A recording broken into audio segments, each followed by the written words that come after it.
박근혜 전 대통령의 구속기간이 연장될지 이제 공은 재판부로 넘어갔습니다. 국정농단 재판 소식 김광삼 변호사와 좀 더 짚어보겠습니다.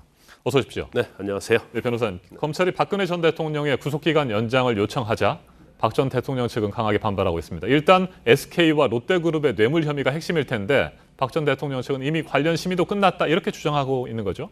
그렇죠. 이제 검찰 입장에서는 아직 이제까지 정유라 씨 승마지원과 관련된 뇌물죄 정도의 어떤 심리가 이루어졌고 나머지는 이루어지지 않았다는 입장이에요. 그렇다고 한다면 이번에 10월 16일로 구속 기간이 만료가 되는데 네. 구속 기간을 반드시 연장을 해야 한다는 거죠. 그래서 아마 추가 영장 발부 자체는 이제 법원이 직권을 하는 거거든요. 그래서 SK와 롯데 신동빈 회장과 관련된 뇌물 사건을 구속 기간이 연장해달라 이렇게 요청을 한 거고요. 박근혜 측 변호인 측에서는 이제까지 거의 SK나 롯데 뇌물 사건은 거의 심리가 다 끝났다. 그리고 네. 박근혜 전 대통령이 도주나 증거인멸의 우려가 없기 때문에 구속 기간이 만료되면 불구속 상태에서 이제 재판을 받아야 한다. 그렇게 주장을 하고 있는 거죠. 네, 앞서 전해드린 대로 재판부는 다음 달 10일 구속 연장 여부를 결정하게 될 텐데 재판부가 어느 쪽에 손을 들어줄까요?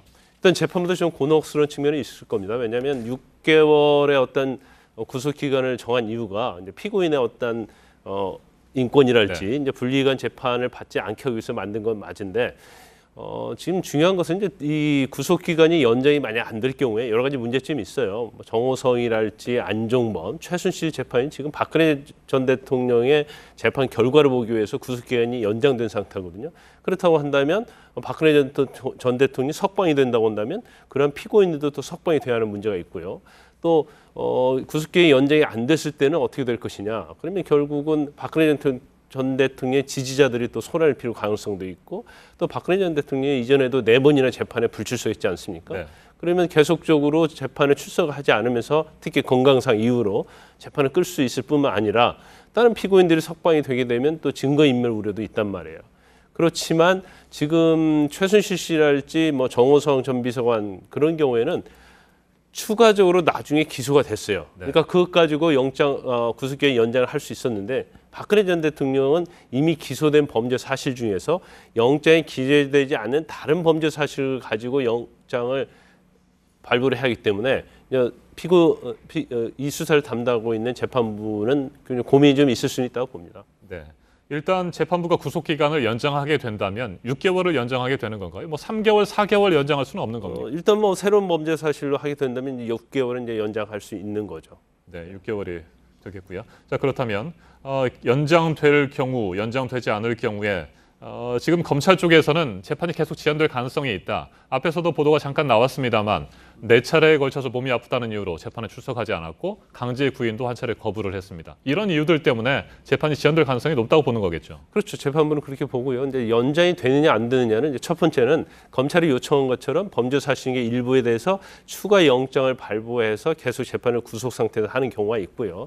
만약 그렇지 않는다고 하면 검찰에서 지금 화이트리스트와 관련된 부분, 네. 특히 지난번 청와대 캐비닛 문건 사건이 있지 않았습니까? 그 문건을 토대로 검찰에서 수사를 하고 있어요. 그런데 그 당시 이제 박근혜 전 대통령을 비롯해서 청와대에서 어버이연합 등 보수단체를 이용해서 관제대문 같은 한 정황들이 드러나고 있거든요. 그걸 가지고 검찰서 추가 범죄 사실을 기소하면서 또 영장을 청구할 수 있는 그런 경우가 있기 때문에 저는 개인적으로 볼 때는 구속 기간이 연장되거나 적어도 추가 범죄 사실을 검찰에서 영장을 청구해서 구속은 연장될 가능성이 크다. 저는 그렇게 봅니다. 네, 김기춘 전 비서실장 재판 얘기도 좀 해보죠. 재판부가 어제 항소심을 진행하기로 결정했습니다. 항소 이유서를 지각 제출하지 않았습니까? 네네. 김기춘 전 실장 측에서.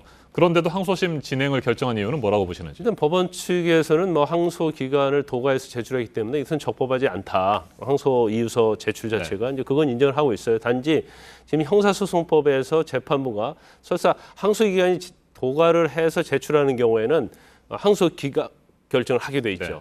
그렇지만 재판부는 이제 직권 사유 어떤 직권 사유가 있어서 조사할 필요성이 있는 경우에는 항소심을 심리할 수 있다는 예외적인 규정이 있거든요. 그래서 재판부는 직권 사유가 있다 이렇게 말한 게 아니고 직권 사유가 있는지 한번 심리를 해보겠다 그런 취지예요. 그런데 지금 김기춘 비서실장 측에서 이제 주장하는 전 비서실장 측에서 주장하는 것은 이제 첫 번째는 그 청문회 특조 기간이 끝난 다음에 이게 활동 기간이 끝난 다음에 고발하기 때문에 이건 적법하지 않다. 그래서 죄가 되지 않는다. 유증죄에 관한 거죠.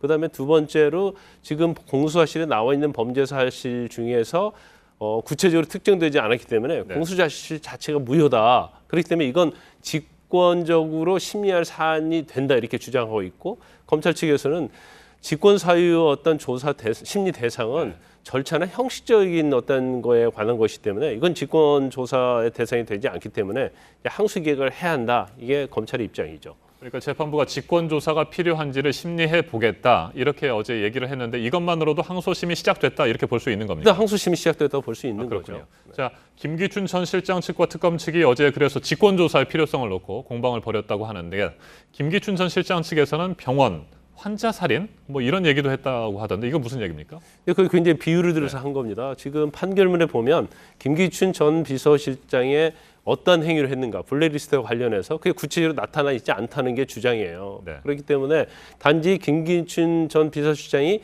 부당하게 개입했다 그 문구만 나오기 때문에 예를 들어서 그 김기춘 비서실장 변호인 측이 주장하는 것은 어떤 범죄자들이 병원 직원에게 부탁을 해서 결국 의사나 간호사가 어떤 사람을 살인을 했다고 한다면 그러면 병원 직원이 그 살인 과정에 어떻게 개입했는지가 나타나야 하는데 현재 공소장에는 그게 나타나지 않고 있다는 거예요. 그렇다면 공소 사실 자체가 특정이 안 돼 있기 때문에 그러니까 범죄 사실에 대해서 김기춘 전 비서실장의 범죄 행위가 구체적으로 특정되지 아니했기 때문에 이 자체는 공소 자체는 무효다 이렇게 주장을 하는 거예요. 네, 블랙리스트 재판 2라운드가 이제 시작됐습니다. 앞으로 남은 절차 간단하게 짚어주시죠. 근데 2라운드는 뭐 일단 김기춘 전 비서실장이 징역 3년을 받았지 않습니까? 그래서 블랙리스트와 관련된 부분이 과연 이게 죄가 되냐 되지 않느냐 이제 그 부분이 좀 쟁점이 굉장히 될 것 같고요.